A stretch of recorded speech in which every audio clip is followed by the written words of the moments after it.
Здравейте, днес ще си поговорим на темата защо не ви се получава.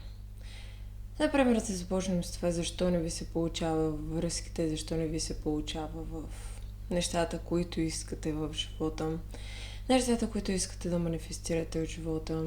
На първо място, защо не ви се получава от базовото чувство на страх.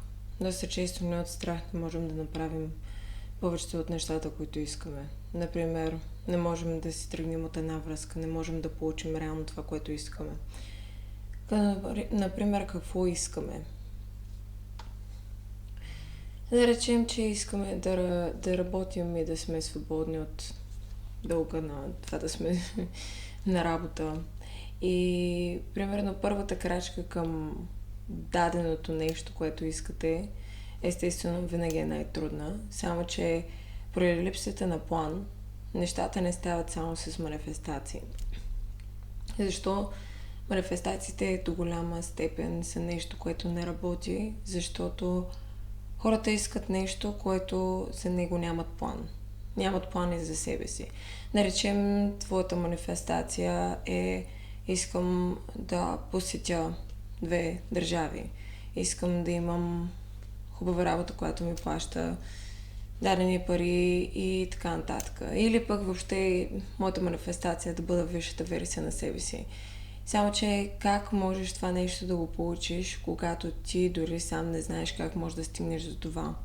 Как можеш да го получиш, когато ти сам изпитваш нуждата от място на страх, от място на съмнение или от място на неувереност? Първото нещо, когато човек иска да постигне дадена цел, е първо и не последно да започнеш да виждаш откъде идват страховете ти към тази дадена цел. Защото там, където отива фокуса, там се концентрира и самата енергия. Например, да речеме, че аз искам да финансова независимост, само че мен ме е страх от провал. И защото ме е страх от провал, аз се фокусирам по-скоро върху провала, отколкото самата си финансова независимост. Аз поставям едно ограничение. В тази вселена, в която живеем, в този свят, няма нещо, което да разграничава доброто от лошото. Енергията е енергия и тя може да отиде и в доброто, може да отиде и в лошото. Съответно, когато вие желаете дадено нещо, то само по себе си, когато изпращате тази енергия, тя няма да направи разлика, че отива към вашият страх, който е страх от провал, и няма да направи разлика, ако отива и към съответно висшето проявление, което е финансова независимост, да речем. И какво за пример е страха от провал? Страха от провал е да няма да сте изцяло зависими от парите, т.е. да имате, да продължавате или пък въобще да нямате. Нали? Това е другата крайност. Даден пример. Как се изправяме с страховете си. Да речем, че аз се страхувам да говоря. Да говоря пред хора, имам сценична треска и така нататък. Аз искам в другата страна на това да говоря пред хора. Аз искам да изкажа своето мнение, искам да дам нещо от себе си. Нещо, което може да бъде от полза за хората. Само, че мен ме е страх от провал. Мен ме е страх, че когато аз излезна, реално нямам какво да кажа. И тук идва момента. Аз къде си концентрирам енергията? Върху това, че искам да говоря пред хора, или страха от провал, че не мога да говоря пред хора? Следователно, страха винаги надделява.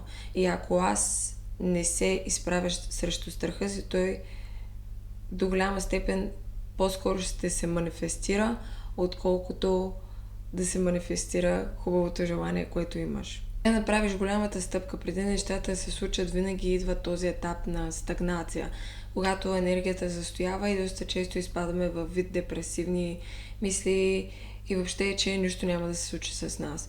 Това е защото в този период, когато го мислим, това е периода на стагнация, където има забита енергия, която ни подсказва, че има нещо в нас, върху което трябва да поработим. Защото лесно е да искаме всичко да ни се случи, но трудно е да се обърнем внимание. Защото всичко, което изпитваме, е много лесно да го заровим под килима и да се престорим, че то не съществува, само че то ще съществува, докато ти искаш да се изграждаш и да растеш и да порастваш. Тоест в такъв смисъл на нещата ти не можеш просто да затупаш проблемите си под килима и да продължаваш напреде и просто да чакаш нещата да ти се случват. Ако ти искаш да привлечеш пари и ти искаш да се развиваш, то следователно първо трябва да се изправиш срещу най-големите си страхове, най-големите си врагове, ако ще е депресия, стагнация и всичко това се случва, защото това е ключовия фактор да станеш човека, който искаш да бъдеш. Защото от мястото на човека, който го искаш, ти не си човека, който привлича пари, ти не си човека, който привлича идеалния партньор, защото ти вървиш с твоята торба проблеми, които допълнително тежат на твоята личност и на твоите мисии и ти не си чист пред това, което искаш да постигнеш, ти не си чист пред това, което те очаква. Това, което те очаква е идеалният вариант на теб, но не теб сега. Теб, след като изчистиш всеки един от тези проблеми. Проблемите, които са именно точно тези страхове. Затова какво означава провала? Какво ще стане след провала? След провала човек просто спира да му пука и почва да прави нещата. Какво като се провалиш? Ще го направиш няколко пъти и накрая ще стане. Просто ограничената мисъл, която непрестанно започва да върви в твоята глава, твоите критици вътре, които ти казват, от тебе няма да стане нищо, ама защо точно ти, ама как точно ти. Ами да, точно ти, защото точно там има и точно тези хора, които са успели. И кое прави разликата? Съмнението. Това е, че ти продължаваш да се съмняваш в себе си и защото е по-лесно да седиш и да не правиш нищо, вместо това да работиш върху себе си. Всички казват, аз нямам достатъчно време. Не, до достатъчното време става въпрос да си направиш график, да си направиш план. За всяко нещо да ти се случи, си има своето перфектно време. И аз силно вярвам в това. Защото ако ти сега искаш да имаш най-идеалната връзка, това не е перфектното време, защото ти имаш още много да учиш. Да учиш за себе си, за своя характер, за своето изграждане или може би там някъде да очаква много по-висш потенциал на развитие, който първо трябва да наблегнеш над него и след това върху идеалната ти връзка. Защото идеалната ти връзка се съпоставя не само от идеалния човек. Ти трябва сам по себе си да си идеален, за да привлечеш нещо такова. Тоест ти сам по себе си трябва да играеш идеала, за да привлечеш своя идеал. Упражненията, които са най-лесни за човек да постигне тази своя най-висша версия и потенциал на себе си, е на първо място винаги е нужна работа. Тоест, вземете лист хартия, вземете нещо върху което започнете да пишете. Първо, как виждате този човек в тази версия, която искате да постигнете? Тоест, дали е любов, дали си пари, бизнес и така нататък, няма значение. Как го виждате този човек? Какво има около себе си? Как се чувства този човек? Този човек по принцип сте вие. Какво носи? Как се облича? С какво се заобгражда? Хората около него. Тук слагам малко скоба. Много е важно хората, с които се заобграждате, да ви подкрепят в вашите нужди и мечти. Ако хората, които се заобграждате, по принцип са нещо тотално опозиция на това, което искате, например, вие сте активен в вашите желания, мечти и искания, но те са пасивни и просто имат този забит начин на мислене и не искат нещо да променят, може би е време вие да промените кръга си, без да ви е страх от самота и без да ви е страх, че вие няма да получите никаква подкрепа. Защото в края на деня единствената подкрепа, която някой може да ви даде най-силно, сте си самите вие.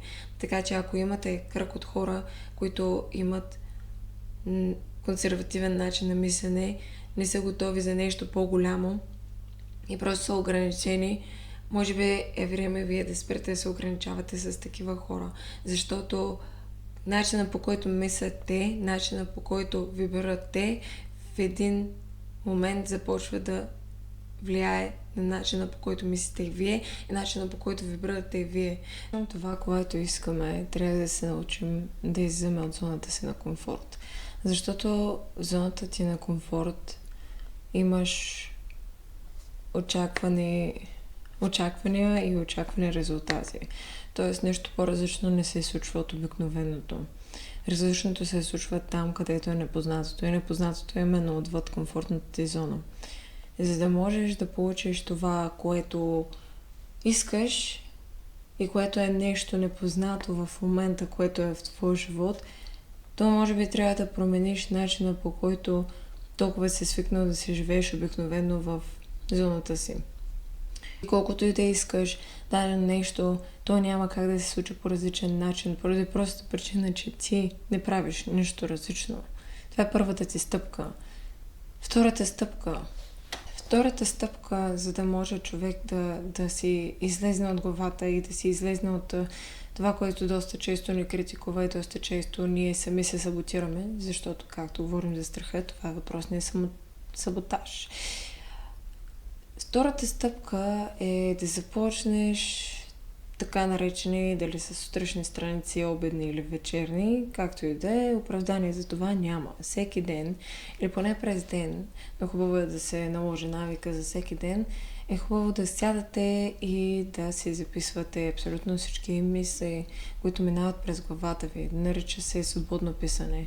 Хващате и изписвате 3 листа, няма значение с какво. И ако нищо не ви хрумва, то тогава пишете, че нищо не ви хрумва. И 3 страници с това. Докато не дойде момента, в който започнете да пишете нещо, което ви минава през главата. Няма нужда да има логика, няма нужда да има смисъл.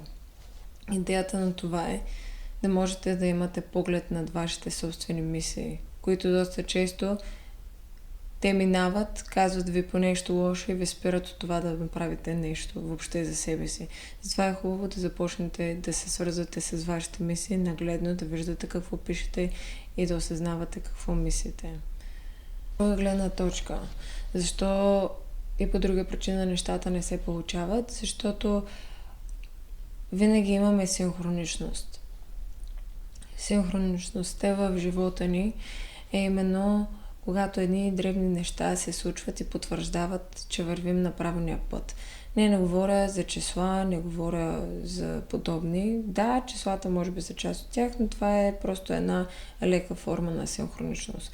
И там нататък, да речем, че вие искате да постигнете дадено нещо, ми забелязвайте хората, които дневно ви потвърждават това. Примерно са ви направили даден комплимент или нещо в този ден ви се е случило, което да потвърди този факт. Затова трябва да си създадете един дневник, в който да си записвате вашите желания и вашите потвърждения на вашите желания. За да можете да виждате, че всъщност нещата се случват, но те изискват време. Изискват време, защото в този период на така нареченото перфектно време, което бях описала, всъщност вие трябва да се научите да признавате. Да признавате и да благодарите, че всъщност дадено нещо се случва. Защото вие, когато не сте признателни спрямо нещата, които се случват около вас, дори най-голямото нещо, което сте искали да ви се случи, вие пак няма да го признаете, пак няма да го оцените. И там идва момента, в който го губим. Защото ние не знаем как да задържаме нещо хубаво. Ние сме свикнали да задържаме нещо по-скоро лошо, отколкото хубаво, заради начина по който мислим. Начинът по който мислим е по-скоро критичен, отколкото начин по който да оценяме себе си. И спрямо тази критика, именно за това виждаме лошите неща по-скоро в ежедневието ни, отколкото хубавите. Повярвайте ми, те в повече случаи са много повече, отколкото лошите неща. Просто фокусът е различен. И за да можете да променяте този фокус, е хубаво да имате един дневник, в който си записвате вашите желания и вашите потвърждения на желания, за да можете да видите, че нещата реално се случват. Дори и само ако става въпрос за това някой, ако имате ниско самочувствие и става въпрос дори някой да ви прави комплименти върху външния вид и например, вие се записвате вашето желание, че искам хората да ме виждат като по-красив, красива и така нататък. Запишете си го и просто само наблюдавайте как нещата започват да се случват. Не подценявайте нищо. И когато започнат да се случват, вие сте задължени да си ги запишете, защото в противен случай, ако не си ги запишете, то тогава критика във вас пак ще каже, ето, нещата не стават. Напротив, нещата не стават, просто ние доста често гледаме на някъде другаде, а не гледаме точно там, където трябва. Именно въпроса на фокуса. Другото, което е, за да създадете една бъдеща версия на вас, замислете се кои са нужните стъпки към тази бъдеща версия на вас.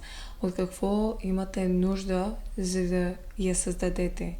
Като, например, можем да го разделим на няколко части. И те са вашите свръхвъзможности. Кои са вашите най-големи таланти?